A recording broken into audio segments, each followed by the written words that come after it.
یہ آنکھ بند ہوئی، اب طارق جمیل نہیں کہا جائے گا، میت کہا جائے گا، ڈیڈ باڈی کہا جائے گا. کوئی مولانا نہیں کہے گا، اولاد بھی کہے گی جنازہ اٹھاؤ، میت اٹھاؤ، چارپائی اٹھاؤ.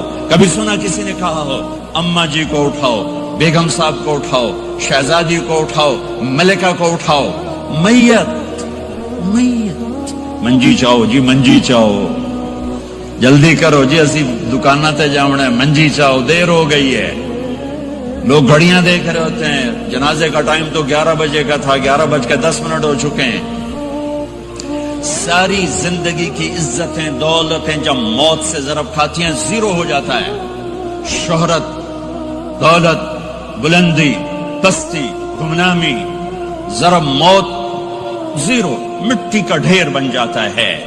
یہ سب دھوکے کا گھر ہے، یہ مچھر کا پر ہے، یہ مکڑی کا جالا ہے. یہ آج ہے اس کی کل کوئی نہیں ہے، کل تو بڑی دور ہے. یہ سانس ہے، اگلے سانس کا کوئی پتہ نہیں. یہ قدم ادھر سے ادھر آنے کا کوئی پتہ نہیں، یہاں سے نیچے اترنے کا کوئی پتہ نہیں. تو کیا اس پر ایمان کو بیچ دوں؟ کیا اس پر آخرت کو آگ لگا دوں؟ اجل موت کو کہتے ہیں، موت. اجل ہی نے چھوڑا نہ کسرا نہ دارا، اسی سے سکندر صفات بہارا. ہر ایک لے کے کیا کیا نہ حسرت سے دھارا، پڑا رہ گیا سب یوں ہی ٹھاٹھ سارا. جگہ جی لگانے کی دنیا نہیں ہے، یہ عبرت کی جا ہے، تماشا نہیں ہے. ماں کی دعا نے حارثہ کی تلاوت کو 7 آسمان چیر کر پوری جنت گونج رہی ہے. کیا ہوا؟ حارثہ تلاوت کر رہا ہے. ساؤنڈ سسٹم کہاں سے لایا ہے؟ ماں کے پاؤں دھوتا ہے، یہ ساؤنڈ سسٹم ہے. ماں، حارثہ ماں کے کیسے خدمت گزار تھے؟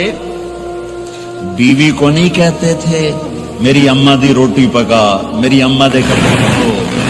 بیوی کو کہتے تھے یہ میری ذاتی پراپرٹی ہے، اس میں تیرا کوئی حق نہیں ہے.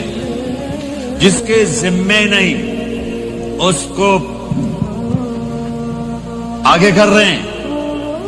میرے ذمے میری ماں کی خدمت ہے، میری بیوی کے ذمے میری ماں کی خدمت نہیں ہے.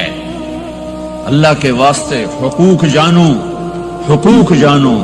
ہم اپنا معاشرہ ساتھ لے کر آئے ہیں اور شریعت کے نہ جاننے کی وجہ سے گھروں میں آگ لگ چکی ہے، آگ لگ چکی ہے، آگ لگ چکی ہے. بیگم، یہ ماں میری ذاتی پراپرٹی ہے، تم نے قریب نہیں آنا. کپڑے خود دھوتے تھے، تیل لگاتے تھے، کنگھی کرتے تھے، جوئیں نکالتے تھے، سالن بناتے تھے، روٹی پکاتے تھے، پھر سامنے رکھ کے بیٹھ نہیں جاتے تھے. نوالے توڑ توڑ کے اماں کو کھلاتے تھے، نوالے توڑ توڑ کے کھلاتے تھے. صلہ کیا ملا؟ جنت میں آواز جا رہی ہے. کس نے پہنچایا؟ ایک اور واقعہ سنا دوں. بیٹے بھی بیٹھے ہیں، مائیں بھی بیٹھی. موسیٰ علیہ السلام نے کہا یا اللہ میرا جنت کا ساتھی کون ہے؟ اللہ تعالیٰ نے کہا فلاں قصائی، یہ گوشت بیچنے والے. گوشت بیچنے کا پیشہ ہمارے ملک میں کوئی اچھا نہیں ہے، تھے میں چنگا ہوئے تو پتہ کوئی نہیں، تو وہ ماٹھے لوگ کرتے ہیں. تو ادھر تو بڑا فیشن کے ساتھ ہے. تو موسیٰ علیہ السلام حیران ہوئے، بھئی قصائی میرا جنت کا ساتھی کیسے بن گیا؟ وہ گئے کا کون ہے؟ کا فلاں. وہ گئے تو ایک قصائی، قصائیوں کی دکانیں، گوشت، بیٹھا چوکڑی مار کے گوشت بیچ رہا ہے. جب وہ فارغ ہوا ایک گوشت کا ٹکڑا اس نے تھیلے میں ڈالا اور گھر. موسیٰ علیہ السلام بھی پیچھے. کہنے کہ میں آ جاؤں؟ انہوں نے کہا آ جاؤ. انہیں آ کے